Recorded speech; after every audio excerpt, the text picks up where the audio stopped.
The day I cleared my husband's debt, he served me divorce papers at the kitchen table. Not the next week. Not after a conversation. Not after one quiet evening where he looked me in the eye and admitted his heart had already packed its bags. The same day, the same afternoon, the same kitchen, where I had counted coins, reviewed payment plans, skipped meals, canceled dreams, and carried his financial shame like it was a sick child I had promised not to abandon. My name is Naomi Bennett. For 3 years I carried my husband's debt. 3 years of overtime shifts. 3 years of weekend consulting. 3 years of selling my jewelry piece by piece and calling it decluttering. 3 years of telling friends I was just busy when they invited me to dinners I could not afford.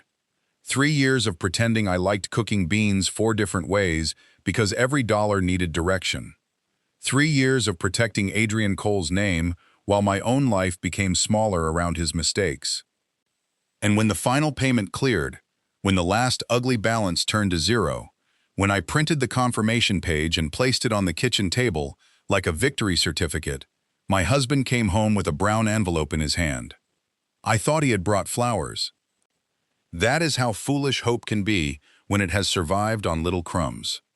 He walked in wearing a navy suit I had paid to have tailored, shoes I had polished before his interview, and the watch his mother bought him after I helped save his business license from collection.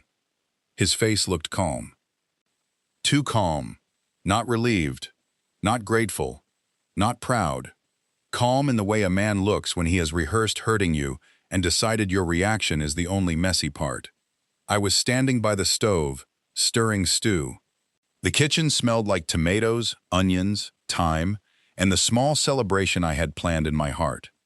There was rice steaming on the back burner and 2 glasses on the table. I had bought sparkling cider, not champagne, because even after the debt was gone, my body still did not know how to spend without fear. "Adrian," I said, smiling before I saw his face properly, "it's done." He stopped near the table. "What's done?" I laughed softly. "The debt." His eyes moved to the printed paper on the table. I had circled the balance with a blue pen. 000. The number I had dreamed about. The number I had prayed over. The number I had worked 3 years to see. I picked up the paper and held it out. Every card, every personal loan, the vendor settlement, the tax penalty, all of it. Cleared.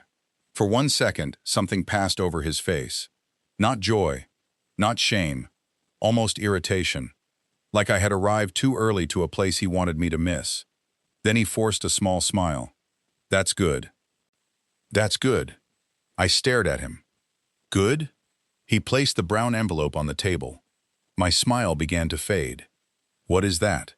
He did not answer right away. Instead, he looked around the kitchen. At the old cabinets I kept meaning to replace, at the chipped mug near the sink, at the cheap curtains I had washed so many times the color had softened, at the small apartment we had moved into after selling our nicer furniture to pay his creditors. Then he said, "Naomi, we need to talk." Those words are never neutral. People do not say we need to talk before giving you joy. I looked at the envelope. "About what?" He sat down. That offended me more than it should have. He sat at the table like he was attending a meeting, while I stood there in my house slippers, holding proof that I had just freed him from the financial hole he dug before marrying me and deepened after. "Sit down," he said. "No." His jaw tightened. "Naomi, what is in the envelope?" He pushed it toward me. I did not touch it. "Adrian." His eyes met mine. "I filed for divorce." The stove hissed behind me. The spoon slipped from my hand and hit the floor. For a moment, I heard everything too clearly. The rice bubbling, the refrigerator humming, a car passing outside. My own breathing. Then nothing. I looked at the envelope again. Divorce papers. On the same table as the debt confirmation. I whispered, "You waited." He looked away. That was the first confession. "You waited until I cleared it." No. Yes. It's not like that. I laughed once. The sound came out broken. Then what is it like? He rubbed his face. I didn't want to add more stress while we were handling the debt. We. The word almost made me sick. We were handling the debt? He looked tired. Naomi, don't start. Don't start? I know you're upset. Upset is when the store runs out of bread. I just finished paying off your debt and you handed me divorce papers before dinner. His face hardened. That debt affected both of us. No, it entered the marriage with you.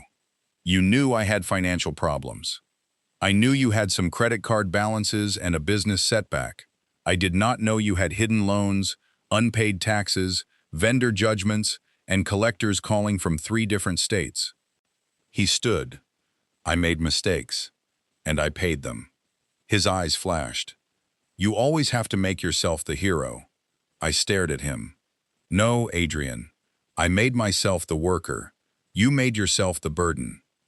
The words landed hard. His mouth tightened. Then he said the sentence that finally split the room in half.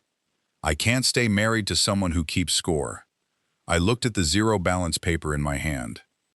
Score? Yes. Every sacrifice, every payment, every hard month. You remember everything. I smiled, but there was no happiness in it. I remember because I lived it. He picked up the envelope and pushed it closer. I want this to be peaceful. Peaceful. Men love peace after they have already chosen war quietly. I sat down then. Not because he told me, because my legs felt weak. Who is she? His face changed. Only for a second, but I saw it. Marriage teaches you a person's smallest tells before it teaches you how to survive them. There isn't anyone. I kept looking at him.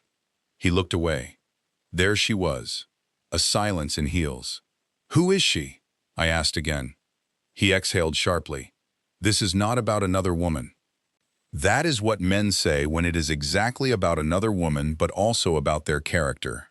He slammed his palm on the table. Enough. I did not flinch. That surprised both of us. For 3 years, I had flinched at bills, phone calls, threats from collectors, legal notices, bounced payments, bank alerts, and the fear that one more emergency would break us. But now there was nothing left to protect. I had already paid the debt. The monster was dead, and the man I saved from it had just revealed he was never trapped with me. He was waiting to leave clean. I reached for the envelope and opened it. My name. His name. Petition for dissolution. Separation date listed 2 months earlier. 2 months. He had declared our marriage emotionally over while I was still taking extra night shifts to clear his final loan. I looked up. 2 months? He shifted. My lawyer said. Your lawyer? Naomi. You had a lawyer while I was paying your settlement? I needed advice. And I needed a husband. He had no answer. That was the real emptiness. Not the debt, not the divorce. The absence of answer. I stood and turned off the stove. The stew had started to burn at the bottom. I looked at the pot and almost cried because even dinner had not survived the moment. Adrian said, softer now, I never wanted to hurt you. I turned back to him. No, you wanted to hurt me after I finished being useful.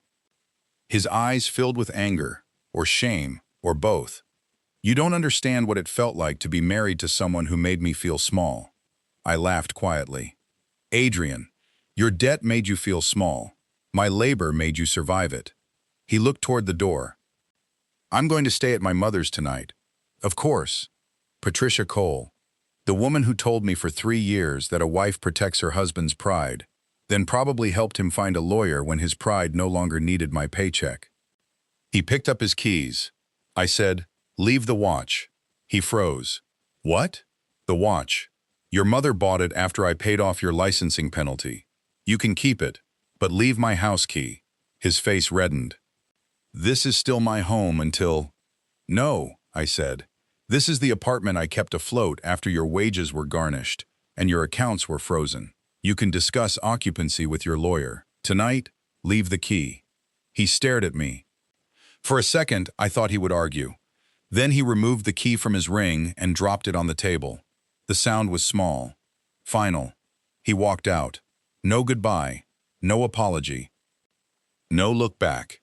I stood in the kitchen with divorce papers, a zero balance, burned stew, and the silence of a woman who had finally reached the end of being useful. Before I continue, tell me where you are watching from tonight. And if you have ever carried someone through their worst season only for them to leave once the weight was gone, stay with me. Because sometimes the day you finish paying their debt is the day you discover what they were really saving for themselves. I met Adrian Cole at a charity networking event I almost did not attend. I was 29, working as a finance operations manager for a regional hospital group. I was good at budgets, systems, and cleaning up messes other people made with confidence. Adrian was charming. That was the first problem. Not because charm is evil, because charm can dress a warning beautifully enough to make you invite it closer. He wore a charcoal suit, smiled with his whole face, and spoke like every setback in his life was just the beginning of a motivational speech. He said he ran a small logistics consulting company. He said he helped local medical suppliers grow. He said he believed in building generational wealth, community networks, and Black-owned business excellence. Those phrases sounded good. They still do when honest people say them. Adrian said them like a man who had learned they opened doors. We talked near the dessert table. He asked what I did. I told him. His eyes lit up. Finance operations? That's exactly the kind of mind I need around me. I laughed. I'm not interviewing. No, I mean in life. I need people who understand structure. People, not woman, not wife, not free employee. People. At the time, it felt respectful. He pursued me carefully. Flowers, calls, long conversations, prayers before meals, questions about my dreams. He admired my discipline, he said. He loved that I was careful with money. He said most people wanted luxury, but I understood foundation. I did not know then that some people admire your foundation because they are looking for somewhere to stand without building their own. 3 months in, he admitted he had some business debt. He said a contract had fallen through. A client delayed payment. A partner had mismanaged funds. A vendor sued unfairly. The story was always shaped so that Adrian was responsible enough to suffer, but not responsible enough to blame. I asked how much debt. He said, around 30,000. That was not small, but it was manageable. I was not afraid of debt when there was a plan. I asked to see the numbers. He looked embarrassed. I knew you'd ask that. I work in finance. He smiled sadly. I'm ashamed. That word softened me. Shame is powerful. When someone says they are ashamed, a loving person often lowers the light instead of asking sharper questions. I should have asked sharper questions anyway. The debt was not 30,000. It was closer to 140,000 when everything was counted. Credit cards, personal loans, vendor debt, tax penalties, unpaid business expenses, a family loan from his mother, a cash advance he called bridge funding, collections, fees, interest, the kind of debt that does not sit quietly. It grows teeth. I found out in pieces after we were engaged, then more after we were married. Every time, Adrian cried. Every time, he said he had been scared to tell me. Every time, he said he had been scared to tell me. Every time, he said he had been scared to tell me, not realizing it was only the next layer peeling away. My mother was gone by then, and I had no father in my life. I had built myself into a woman who believed love meant staying when things became hard. So I stayed. At first, I helped him organize. Spreadsheets. Debt snowball. Negotiation calls. Payment plans. Tax resolution. Business restructuring. I told myself this was partnership. Adrian told me that too. Naomi, you're saving my life, he said one night, holding me after a collector threatened legal action. I believed him, and maybe I did save his life in some ways.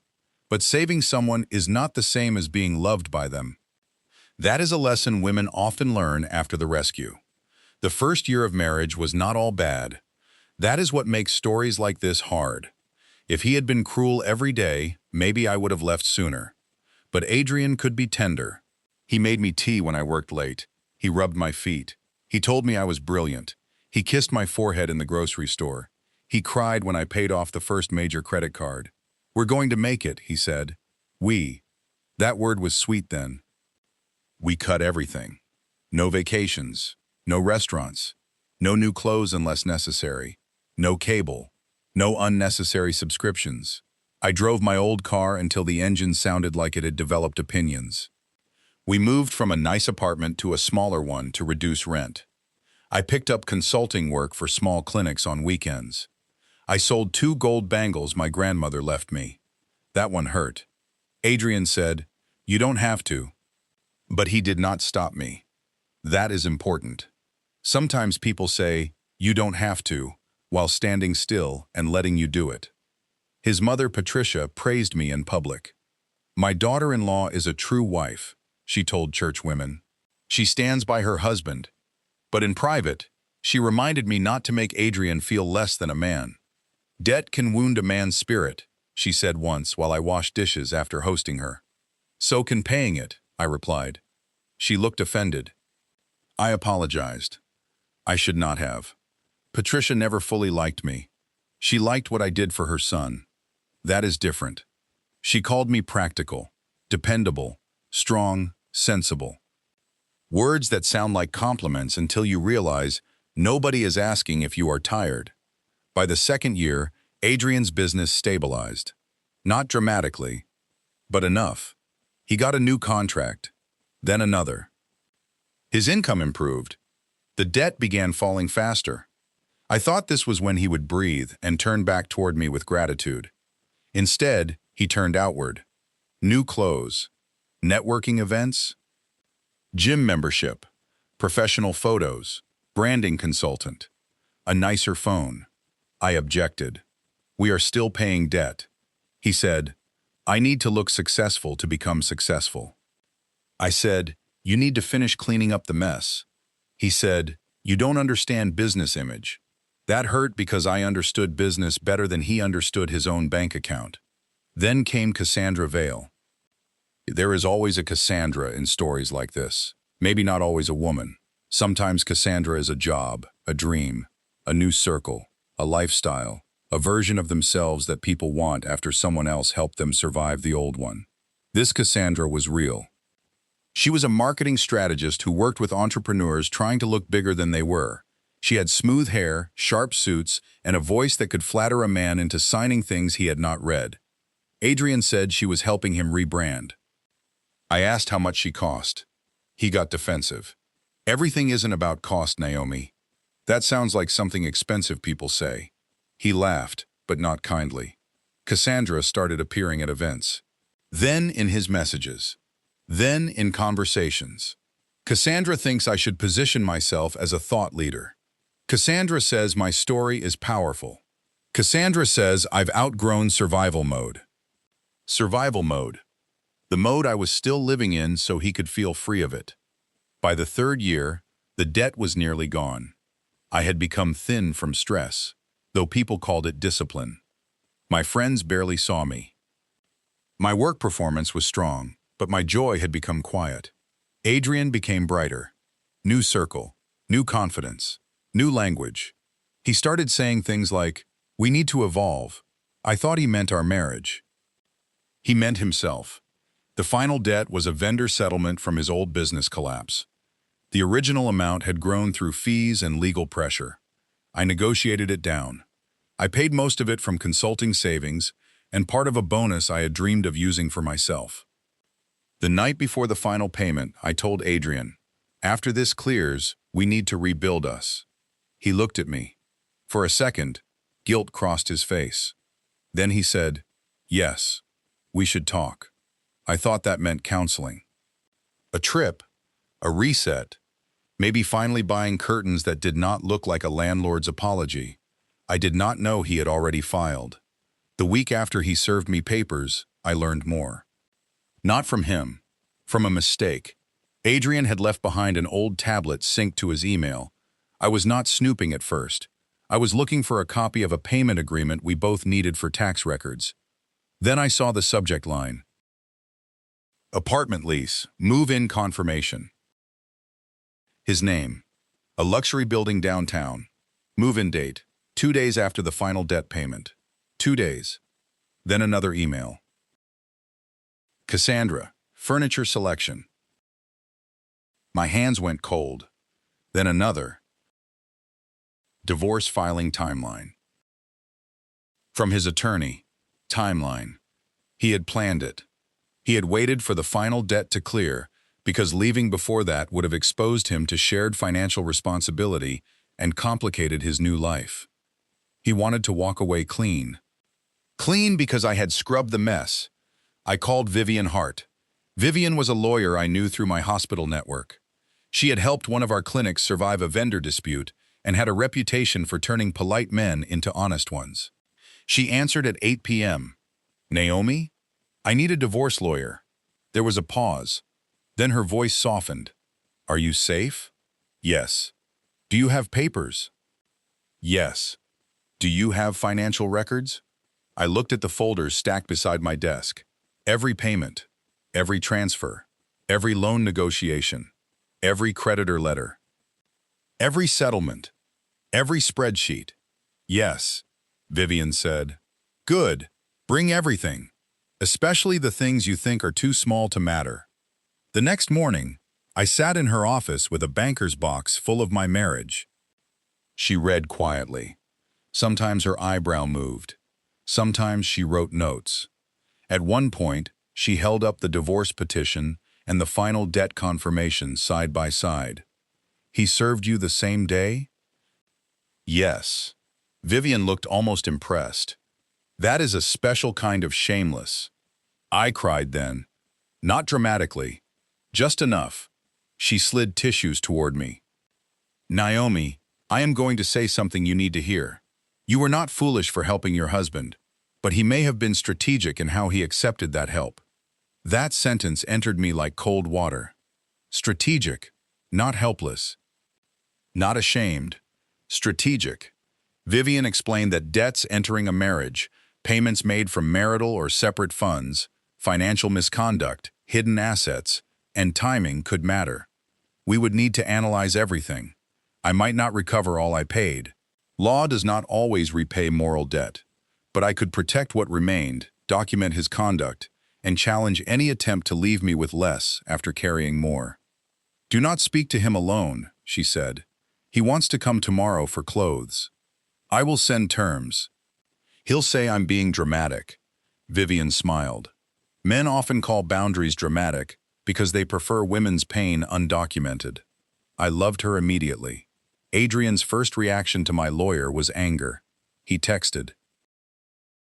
Really? You lawyered up? I replied. You filed first. He called. I did not answer. He sent. I wanted this peaceful. I replied. Peaceful would have been honesty before the final payment. Then I stopped responding. Through attorneys, we arranged for him to collect his belongings. He arrived with his mother. Of course. Patricia walked into the apartment wearing black, like she was attending a funeral for her son's inconvenience. She looked around and sighed. This is so sad. I stood near the kitchen with Vivian on speaker. It is. Patricia looked at me. You know, Naomi, marriage is not accounting. No, but divorce is. Her face tightened. Adrian came out of the bedroom carrying suits. You don't have to be like this. I looked at him. Like what? Cold. I almost laughed. Adrian, I cooked stew for you while your divorce papers sat in your hand. His face reddened. Patricia said, he was unhappy. I turned to her. He was debt-free first. She flinched. Good. Adrian muttered, I'm done. Yes, I said. That is the first honest thing you've said. After they left, I changed the locks. Then I sat on the floor in the living room and let myself feel it. All of it. The betrayal. The embarrassment. The anger. The grief. The strange shame of realizing I had worked so hard for a future the other person had already canceled. People talk about heartbreak like it is only emotional. It is physical. It sits in your stomach. It tightens your throat. It makes familiar rooms look staged. It makes your own hands feel foolish for everything they carried. For weeks, I moved like someone learning gravity again. Work saved me, but also exhausted me. Friends came back slowly because I let them.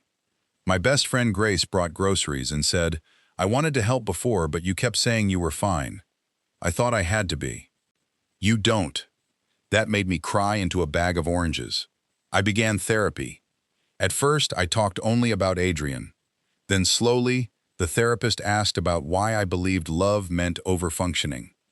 That word annoyed me. Overfunctioning. It sounded like a machine problem. But she was right. I had been functioning for two, budgeting for two, planning for two, feeling consequences for two, hoping for two. Adrian had been recovering. I had been carrying. There is a difference. The divorce process exposed more. Adrian's lease had been secured before the final debt payment. Cassandra had helped choose the apartment. His new branding campaign launched 2 weeks after separation, using language about rebirth, freedom, and building from nothing. Nothing. I almost threw my phone. He had built from my overtime, my sold jewelry, my weekend consulting, my reduced life. Vivian filed requests for financial disclosures. Adrian resisted, then complied poorly. Then Vivian became cheerful, which terrified his lawyer. We found that Adrian had started diverting some of his improved business income into a separate account months before filing, while I continued paying household expenses and debt payments. That changed the case. Not into a perfect victory. Courts are not fairy tales, but it mattered. Vivian argued that his timing, concealment, and financial conduct should affect division and support. She pushed for reimbursement credits, preservation of my retirement, and protection from any lingering business liabilities. Mediation was ugly. Adrian sat across from me looking offended that facts had become documents. He said, "I never asked you to pay everything." I looked at him. "No. You cried near the bills and waited for me to solve them." His lawyer shifted. Vivian wrote something down. Adrian said, "You wanted control." "No, I wanted solvency. You made me feel like a child. You hid debt like one." His face twisted. Cassandra waited in the hallway during one session. I saw her when I went to the restroom. She looked polished, annoyed, and slightly nervous. "Naomi," she said. I stopped. "Cassandra." She folded her arms. "I know you probably blame me." "No, I blame Adrian for Adrian." Her expression flickered. "But I blame you for standing beside a man you knew was married and calling it evolution." She looked away. "He said you were separated emotionally." I smiled sadly. "That must have been convenient for you." "He said the debt was both of yours." "Of course he did." She seemed uncomfortable then. Maybe she had not known everything. Maybe she had known enough. Both could be true. I left her in the hallway. Not every woman in a betrayal story deserves your full speech. Some deserve only a mirror. The divorce finalized 9 months later. I kept my retirement. I received a reimbursement settlement tied to documented payments and his hidden income, not equal to what I had sacrificed, but enough to feel like the court had at least heard the shape of the wrong. Adrian took his business, his downtown apartment, his new life. And Cassandra, for a while, that did not last. I heard through mutual contacts that once his debt-free glow faded and new financial pressure arrived, Cassandra discovered that being with Adrian was less romantic when there were no unpaid wives in the background, absorbing the consequences. She left within a year. I did not celebrate. Okay, maybe a little. Not loudly. Just with good tea. My own rebuilding was slower. I had spent so long paying debt that freedom felt suspicious. The first month after the divorce, I kept checking accounts as if some old creditor would appear from behind the numbers. The second month, I bought new curtains.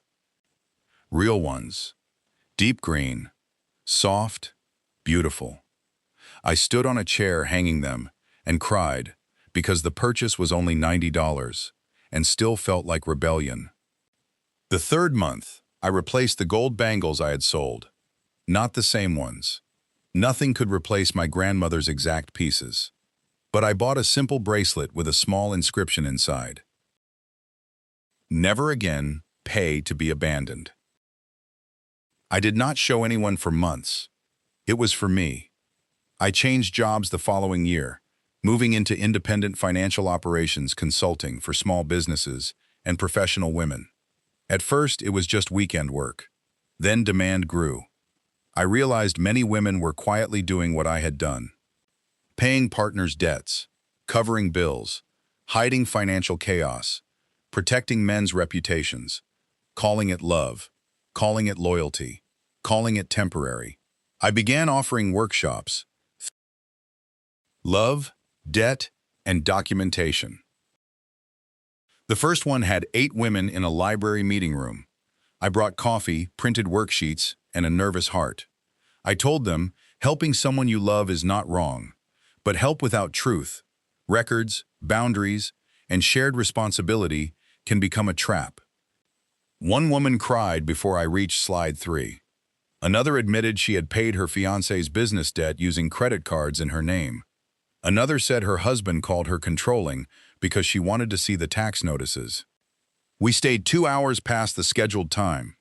Afterward, Grace said, "Naomi, this is bigger than consulting." She was right. I started Bennett Financial Clarity. Not a bank, not a law firm. A financial education and operations support company helping women understand household money, business risk, debt agreements, marital finances, and personal protection. Vivian partnered with us for legal education sessions. Her most popular talk was called, "If He Says Don't Worry, Worry Professionally." People loved her. She pretended not to enjoy it. Within 3 years, Bennett Financial Clarity had clients in multiple states, online courses, workshops, and a small team. We helped women organize records before marriage, during marriage, before divorce, after divorce, and sometimes before disaster. I did not become rich overnight, but I became stable, then successful, then free in a way that had nothing to do with revenge. Adrian saw me again on a panel at a business conference. I was speaking about financial transparency in relationships and small businesses. I did not name him. I did not need to. I said some people do not need you to build with them. They need you to clean the road before they walk away. The room got quiet. After the panel, Adrian approached me. He looked older, still handsome, less shiny. "Naomi." "Adrian, I heard about your company." "Yes." "You're doing well." "I am." He smiled sadly. "I guess some good came from everything." I looked at him. "No." His smile faded. "No?" "Good came from me. Growth came from me. Work came from me. What you did was still wrong." He swallowed. "You're right." That surprised me. He looked down. I was selfish. I waited because I didn't want the debt attached to me anymore. I told myself you wanted to pay it because you loved me, but I knew what I was doing. There it was. The confession I once thought I needed. It did not heal everything, but it confirmed I had not imagined the cruelty. "I know," I said. He nodded. "I'm sorry." "For what specifically?" He closed his eyes briefly. "For hiding the full debt, for letting you carry it, for filing before telling you, for waiting until the final payment cleared, for making your loyalty feel like a prison, for calling you a scorekeeper when you were the only reason I had a clean score." That was a real apology. Late, but real. "I hear you," I said. "Can you forgive me?" I thought about it. Really thought. Then said, "I can stop needing you to become someone else." His eyes filled. "That's not yes." "No, but it is freedom." He accepted that. Maybe he had grown. Maybe life had finally billed him directly. Either way, I walked away without shaking. That was how I knew I had healed. Not fully, Healing is not a finished room. But enough. Years passed, and my life became bigger than the debt season. I bought a small house with a sunlit kitchen. Not huge. Mine. I planted herbs by the window, bought dishes I liked, took vacations without calculating someone else's shame, rebuilt friendships, laughed more, slept better. My company grew into a national platform for women's financial education, and I created a fund for women leaving financially harmful marriages or partnerships. We helped with consultations, emergency budgeting, legal document organization, and sometimes small grants for housing or transportation. I named it the Zero Balance Fund, because that zero balance changed my life twice. Once when I thought it meant freedom for us, again when I realized it meant freedom from him. At the first fundraiser, I told the story publicly. Not every detail. Enough, I said. I once believed clearing someone's debt would restore our marriage. Instead, it revealed that I had been mistaken for the bridge, not the destination.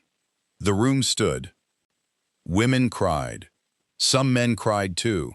Good. This is not a story about hating men.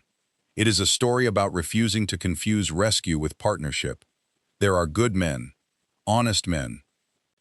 Men who show their debt before marriage. Men who say, "This is mine to fix, and I welcome support but will not make you responsible for my shame." Men who understand that love is not a payment plan one person signs alone. But Adrian was not that man then. And I was not yet the woman who knew how to ask for proof before sacrifice. Now I teach women what I learned the expensive way. Ask for the numbers. All of them. Check the credit reports. Understand tax debt. Know what is premarital, marital, business, personal, secured, unsecured, hidden, delayed, disputed, and dangerous. Do not sign loans you do not understand. Do not sell your grandmother's jewelry for someone who still hides bank statements. Do not confuse tears with transparency. Do not let shame become a curtain over facts. And do not allow anyone to call you a scorekeeper because you remember what you paid. Memory is not bitterness. Records are not cruelty. Documentation is not lack of love.